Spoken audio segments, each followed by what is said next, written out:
Assalamualaikum warahmatullahi wabarakatuh. Hai teman-teman semua, di video ini kalian bertemu dengan kami, kelompok 1 Pendidikan Agama Islam dari kelas 11 IPA 2 SMA Negeri 1 Kuala Pembuang. Di video ini kita akan membahas tentang masa kejayaan, faktor yang mempengaruhi, dan bukti kemajuan umat Islam masa Daulah Umayyah. Untuk itu, sebelum membahasnya, mari kita kenalan dulu dengan nama anggota kelompok kami. Yang pertama adalah saya sendiri, Nurul Hasanah Anaini. Yang kedua adalah Arya Raina Rusida. Yang ketiga adalah Nopita Rosyanawati. Yang keempat adalah Ahmad Lutfi Hujairin. Dan yang kelima adalah Rahmat Ramadan.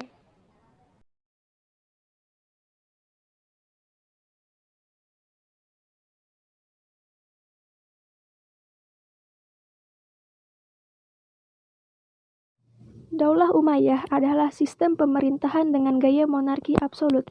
Jadi, sistem pemilihan kepemimpinan itu berdasarkan garis keturunannya. Dan ini adalah daulah pertama dalam dunia Islam menggantikan sistem Khalifah Ar-Rasyidik. Berdirinya Daulah Umayyah ini pada tahun 661 sampai 750 Masehi di Damaskus dan berlaku di Cordoba, ibu kota Spanyol pada tahun 750 sampai 1013 Masehi. Pemimpin Daulah Umayyah pertama adalah Muawiyah bin Abu Sofyan, sekaligus pendiri Daulah Umayyah. Walaupun pada awalnya berdiri dinasti ini penuh dengan kelicikan dan tipu daya, pemerintahan dinasti Umayyah banyak sekali hal terjadi, mulai dari perluasan wilayah kekuasaan sampai dengan pembangunan infrastruktur dalam negeri. Dinasti ini berdiri setelah terjadinya Perang Siffin, di mana pertempuran tersebut terjadi antar pihak Ali radhiyallahu anhu melawan Muawiyah bin Abu Sofyan yang menuntut qisas atas kematian sepupunya Sayyidina Utsman radhiyallahu anhu. Akhir dari perang ini adalah dengan berburunya Ammar bin Yasir radhiyallahu anhu, dan para pasukan pun mengangkat mushaf yang diikatkan dengan tombak serta mengangkatnya tinggi-tinggi. Setelah gencatan senjata terjadi, akhirnya diadakan perundingan antar kubu. Sayyidina Ali radhiyallahu anhu dengan diwakili oleh Abu Musa al-Asy'ari, dan dari kubu Muawiyah, Amir bin As. Setelah melalui perundingan, keduanya sepakat untuk mencopot Sayyidina Ali radhiyallahu anhu dan Muawiyah dari jabatan khalifahnya. Akan tetapi Amir bin As malah berbuat licik dengan menyalahkan Muawiyah sebagai khalifah yang sah dan penerus dari Sayyidina Utsman radhiyallahu anhu. Disinilah awal mula berdirinya Daulah Umayyah.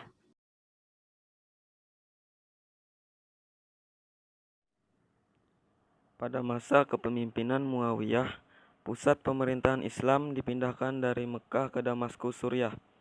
Daulah Umayyah bertahan di Damaskus lebih kurang selama 90 tahun. Daulah Umayyah di Damaskus mencapai kejayaannya pada masa Khalifah ke-6, yaitu di bawah kepemimpinan Al-Walid I atau Al-Walid bin Abdul Malik. Salah satu bukti kejayaan Islam pada masa ini yaitu luasnya wilayah kekuasaan Daulah Umayyah. Pada masa pemerintahan Daulah Umayyah di Damaskus, wilayah Andalusia atau Spanyol menjadi bagian wilayah kekuasaan Islam. Ketika itu, Gubernur Graf Julian meminta bantuan Khalifah Al-Walid I untuk membebaskan negerinya dari kepemimpinan Raja Rodrik yang senang berbuat sewenang-wenang. Khalifah Al-Walid kemudian memerintahkan Musa bin Nusair yang menjabat sebagai gubernur di Afrika Utara untuk melakukan penyerangan. Musa kemudian mengutus Panglima Tariq bin Ziyad untuk memimpin pasukan. Saat hendak berperang, Tariq membakar kapal untuk menyalakan semangat pasukannya. Pasukan Tariq pun berhasil mengalahkan kembali pasukan Raja Rodrik. Berkat keberhasilan tersebut, Tariq bin Ziyad diangkat menjadi gubernur di Andalusia. Pada masa pemerintahan Marwan II atau Daulah Umayyah, muncul gerakan-gerakan anti pemerintah. Salah satu gerakan yang terkenal yaitu Abbasiyah. Gerakan tersebut terus menentang peraturan pemerintah. Pada bulan Januari 750 Masehi, Khalifah Marwan II mengirim pasukan untuk melawan serangan dari Abbasiyah. Pertempuran tersebut dikenal dengan nama Pertempuran Zabhulu yang terjadi di anak Sungai Tigris, sebelah timur Mosul. Khalifah Marwan II dan pasukannya mengalami kekalahan sehingga sejak saat itu pemerintahan Daulah Umayyah mengalami keruntuhan. Abdurrahman bin Hisham bin Abdul Malik adalah satu-satunya keturunan yang berhasil melarikan diri ke Afrika Utara dengan bantuan salah satu pengikut setianya. Abdurrahman bin Hisham bin Abdul Malik masuk ke Afrika Utara dan menyeberang ke Andalusia atau Spanyol. Di tempat itulah kemudian ia merintis Daulah Umayyah baru yang berpusat di Cordoba, Andalusia. Kerajaan Islam ini kemudian lebih dikenal dalam sejarah dengan sebutan Daulah Umayyah di Andalusia atau Spanyol. Pada masanya, Abdurrahman lebih dikenal dengan nama Abdurrahman Ad-Dakhil.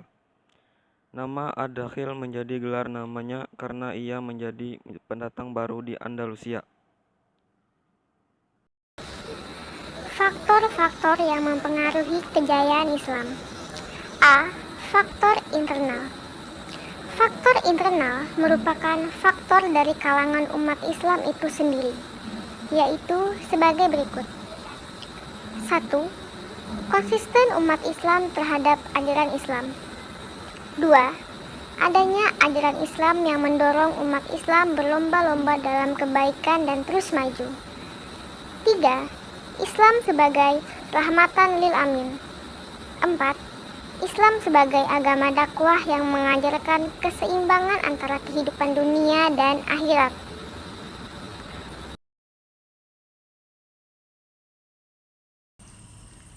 B. Faktor eksternal. Faktor eksternal atau faktor dari luar yang mendorong kemajuan perkembangan kejayaan Islam adalah sebagai berikut. 1. Adanya asimilasi dalam berbagai bidang. 2.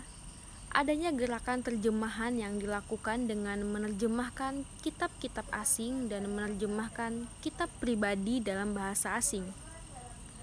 3. Ketaatan umat Islam dalam menjalankan ajaran Al-Quran dan hadis. 4. Semangat umat Islam dari berbagai penjuru dunia dalam menuntut ilmu. 5.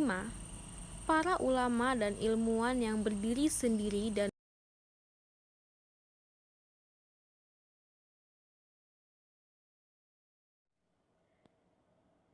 Kemajuan pada masa Daulah Umayyah. 1. Kemajuan dalam bidang wilayah dan pemerintahan sebagai berikut. A. Pada masa pemerintahan Muawiyah, wilayah Islam diperluas hingga Afghanistan, Kabul, dan sekitar Sungai Oxus. B. Pada masa pemerintahan Abdul Malik, kekuasaan Islam terus diperluas hingga Balkh, Bukhara, Khawarizm, Fergana, dan Samarkand. C. Pada masa Khalifah Al-Walid, kekuasaan Islam diperluas ke wilayah Eropa yang meliputi Aljazair, Maroko, Spanyol, Toledo, Seville, Malaga, Elvira, dan Cordoba.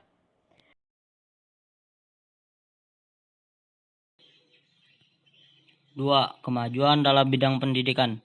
Kemajuan dalam bidang pendidikan pada masa Daulah Umayyah sebagai berikut. A. Dukungan pemerintah terhadap bidang pendidikan. B. Didirikannya lembaga-lembaga pendidikan seperti Universitas Cordoba yang mengembangkan berbagai disiplin keilmuan. C. Didirikan sekolah swasta sebanyak 27 bangunan. D. Lahirnya ilmuwan-ilmuwan terkemuka berikut. 1. Tokoh ahli bahasa dan sastra yaitu Ibnu Quruf, Ibnu Al-Haz, Abu Hasan, dan Ibnu Malik yang menulis kitab Al-Alfiyah berisi tata bahasa Arab. 2. Tokoh ahli filsafat yaitu Ibnu Tufail, Ibnu Bazah, dan Ibnu Rushd. Ibnu Tufail menulis kitab Hai Ibn Yaqzan. 3. Tokoh ilmu tafsir yaitu Ibnu Atiyah dan Ibnu Qurtubi. Keduanya dikenal sebagai ahli tafsir dengan metode tafsir bil maksur. 4. Tokoh ilmu hadis yaitu Ibnu Wadah Al-Qadi bin Yahya, Abdul Walid Al-Bazi, Abdul Walid bin Ibnu Rushd, dan Abu Asim yang menulis kitab At-Tufah. 5. Tokoh ilmu kedokteran yaitu Ibnu Rushd, Abu Zafar Ahmad, dan Abu Zakaria. 3. Kemajuan dalam bidang sosial dan fisik. Kemajuan dalam bidang sosial dan fisik sebagai berikut. A. Membangun balai kesehatan untuk menjamin kesehatan seluruh penduduk yang berada di bawah kekuasaannya. B. Membangun sarana-sarana ibadah dan kegiatan keilmuan seperti Masjid Agung Cordoba, Masjid Kuba Batu, dan Istana Az-Zahra. C. Mendatangkan banyak ahli bangunan dan seniman dari berbagai daerah. Misalnya Khalifah Al-Walid yang pernah mendatangkan 12.000 arsitektur. D. Dibangunnya 70 perpustakaan oleh Khalifah Abdurrahman Ad-Dakhil. E. Dibangun toko buku terbesar. F. Ditemukan beberapa hasil kesenian pada masa Daulah Umayyah seperti jambangan tertutup. Baiklah teman-teman, sekian video pembelajaran dari kelompok kami. Mohon maaf apabila ada kesalahan tutur kata.